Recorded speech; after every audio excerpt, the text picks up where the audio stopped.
Welcome to Lesson 79 of EFT Tapping with the Course in Miracles workbook. You can watch Lesson 1 for the full description of how this whole process works. So Lesson 79, let me recognize the problem so it can be solved. I really love this one as I was rereading it, so let's go to the side of the hand and help support ourselves in reaching or realizing and getting an answer to what the problem actually is. So, repeating after me. Even though I perceive so many problems and I have many ideas about what the problems in my life are, I choose to honor and accept myself and to open up to the possibility that I don't understand the problem yet. Let me recognize the problem so it can be solved. Even though I have a long list of problems in my life, problems at so many different levels that it can seem completely overwhelming. I choose to honor myself and my struggle and to open up further to the possibility.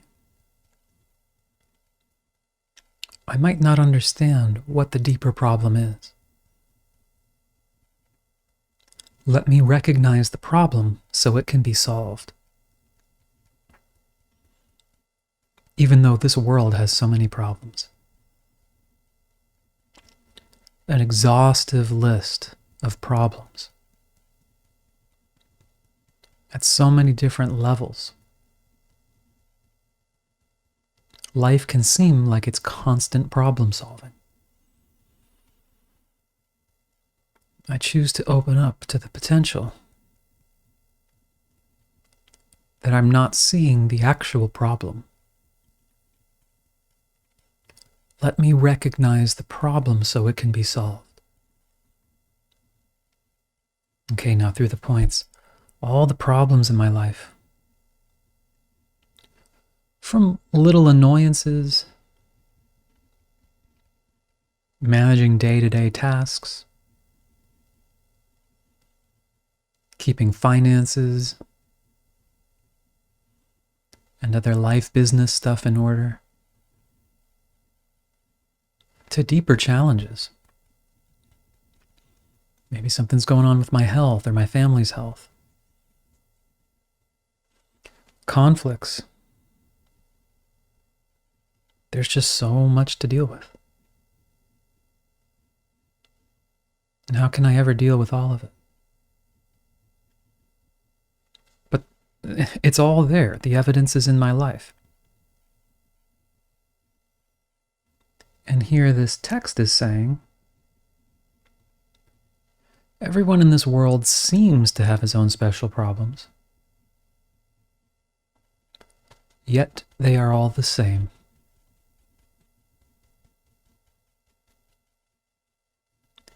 The problem of separation,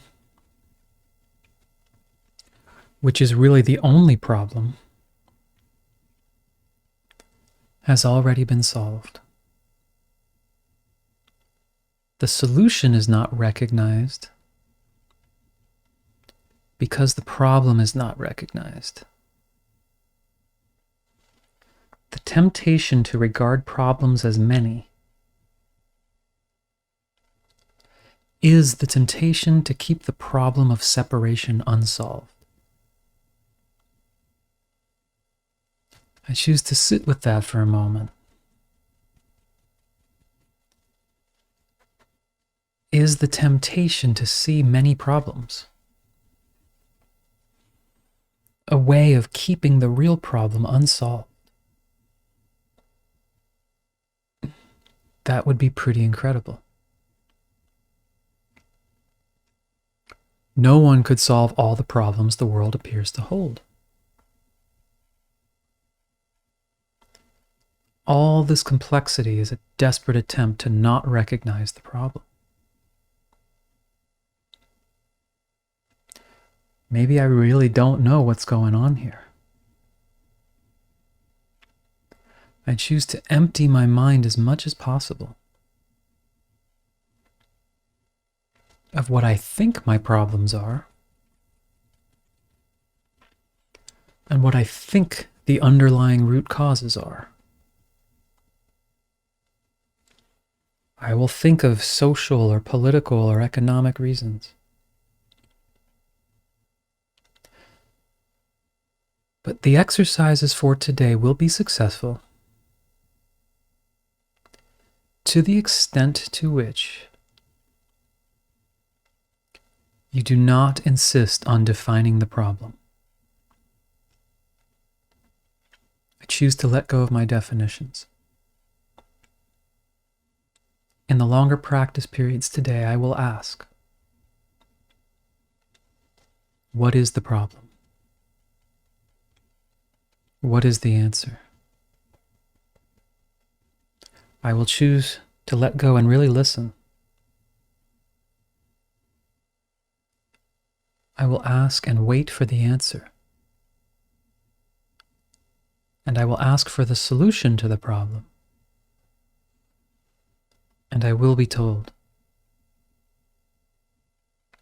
the extent to which I let go of my definitions. So I will do my best today. And I accept whatever level I go to with this. And anytime I see a problem today, I choose to turn my attention to the lesson. Instead of trying to solve each problem, I will say, let me recognize this problem so it can be solved. Then try to let go of all judgment about what the problem is. If possible, close your eyes and ask what it is. You will be heard and you will be answered. Okay, take a breath. How amazing is that, right? What if every problem we're encountering and we're immediately, okay, I got to fix that, now I got to do this, now I got to do that. What if it's something else? What if taking that moment to pause and ask, what's actually happening here? What is the solution? That we truly are heard and answered. You hear about that. You hear about people living that way.